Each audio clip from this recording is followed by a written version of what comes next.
예, 서울 송파갑의 박종훈입니다. 지난번 박문진 감사 때 권태선 이사장이 MBC를 신뢰받는 기관으로 만들었다는 취지의 자화자찬을 5분 동안 한 것을 두고 제가 역겹다는 표현을 썼습니다. 얼마나 역겨운지, MBC가 그동안 어떤 보도를 해왔는지, 그걸 방심위가 얼마나 제대로 제재를 했는지 지금부터 좀 검증을 해보겠습니다. 먼저 동영상 하나 보고 얘기해 보죠. 동영상 좀 플레이해 주세요.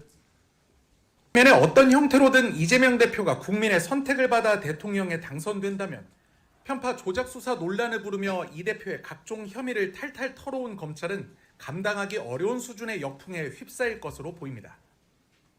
예, 유일임 위원장님. 예. 예. 이거 검찰을 완전 협박하는 거잖아요. 언론이.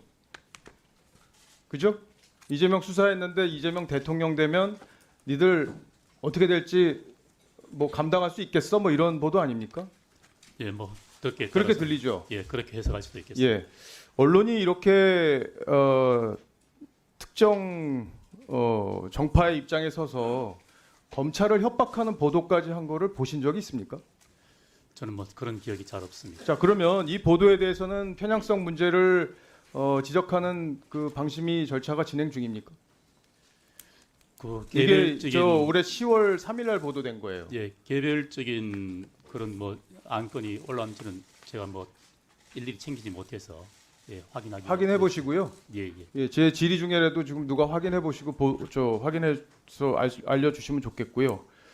제가 볼 때는 이 정도면은 아시다시피 이 이재명 대표에 대한 수사는요 문재인 정부 때 시작된 거예요. 그때 관련자들이 다 자기들이 제보하고 증언하고 해서 시작된 수사가 대부분입니다. 물론 그 중에 나중에 뭐 쌍방울 이런 것들은 나중에 불거진 의혹 때문에 수사가 다시 된 부분이지만 뭐 대장동을 비롯해서 상당수는 다 문재인 정부 때 의혹이 불거져서 수사를 했던 내용이라는 거 다 알고 계실 텐데 MBC가 이렇게 대놓고 검찰을 협박하는 걸 보면 이건 언론이 아니라 거의 공범 수준이라고 봅니다. 이거에 대해서는 분명한 조치를 취해 주셨으면 좋겠고요. 그리고 또 하나 더 보겠습니다. 그리고 10월 1일 날 보도한 건데 이재명 대표에 대해서 위증교사 혐의에 대해서 검찰이 3년 징역 3년을 구형했어요. 그죠? 알고 계시죠? 예, 예. 예. 근데 이걸 몇 번째로 뉴스데스크에서 보도했는지 아세요? 뭐 일일이 방송을 보지 않아가 예. 모릅니다. 14번째로 보도했습니다. 한 꼭지로. 예. 그날 KBS는 톱뉴스로 3개를 보도했고 SBS도 톱뉴스로 2꼭지를 보도했어요. 근데 MBC가 날씨보다 후순위에 14번째로 보도했습니다. 이게 국민적 관심사가 아니었을까요? 그래서 MBC가 이렇게 보도했을까요? 예, 뭐 방송의 편성권은 방송사 뭐 그 외의 권한이라서 제가 어떻게 언급하기가 예. 쉽지 않습니다. 편파성은요. 이런 편성에 대해서도 편파성이 드러나는 겁니다. 예. 국민들이 몰랐으면 하는 보도기 때문에 14번째 보도로 하지 않았을까 하는 의심이 드는데 여기에 대해서도 방심위에서 관심을 가지고 좀 봐주셨으면 좋겠습니다. 그리고요. 이거는 2022년에 1월에 보도한 내용인데 그 이재명 대표의 후보 시절에 변호사비 그 대납 의혹을 제기했던 분이 극단적 선택을 했어요. 근데 이 뉴스를 MBC가 보도하면서 이재명 대표의 이름을 얘기 안 합니다. 이 후보라고 그래요. 이 후보. 그러면 윤석열 후보는 저 후보입니까? 이재명을 이재명이라고 못 쓰는 MBC가 이게 제정신이에요? 그죠? 이건 편파적이라고 볼 수 있지 않습니까?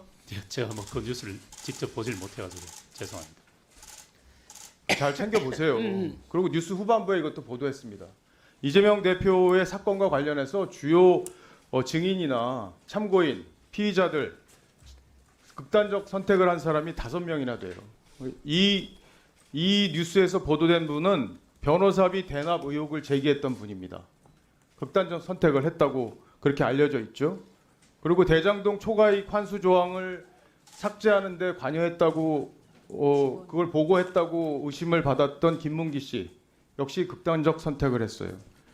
그리고 성남 도시개발공사 황무성 사장에게 가서 이재명 대표의 뜻이라는 취지로 해서 사퇴를 압박했던 유한기 씨 여기도 극단적 선택을 했습니다. 근데 이런 보도들요 MBC가 다 축소 보도했어요. 다 이게 사회적으로 큰 이슈가 됐었는데 MBC가 이렇게 민주당 편, 이재명 대표의 편에서 다 축소 보도했습니다. 이거 진실 다 밝혀져야 된다는 국민적 여론이 있는 거 아시죠? 예. 예, 저는 이 의문의 죽음에 대해서 정말 특검이 필요하다고 생각합니다. 이거 제대로 가려지지 않았잖아요. 문재인 정부 검찰이 제대로 수사 안 했지 않습니까? 그죠? 예, 이거 수사가 제대로 필요하다는 게 제 의견이고요. 그리고 이런 이 보도뿐만이 아니에요. 감사원에서 그 백현동 사건, 백현동 개발 비리 의혹, 백현동 개발 비리 의혹 내용 알고 계십니까? 옹벽에다 50m 벽 쌓고 아파트 진 거 알고 계시죠? 예, 뭐 뉴스를 봤습니다. 예, 의심이 많이 되는 그런 보도였고 감사원에서 문제가 있다는 지적을 했는데도요. MBC만 보도 안 했어요. MBC가 신뢰받고 있고 공정한 언론이다.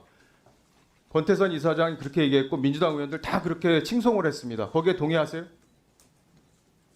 뭐 그 평가에 대해 제가 언급할 성격은 아닌 것 아니 같습니다. 동의하시냐고요. 공정하다고 평가하시냐고요.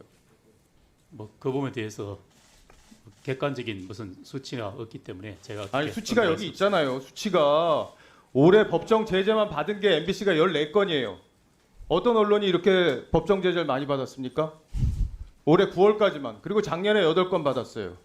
이렇게 3건 이상 받으면요. 종편 중에 이거 승인 취소되는 요건으로 들어가 있는 종편들도 있어요. 문재인 정부 때 그렇게 만들어 놔가지고 조건을.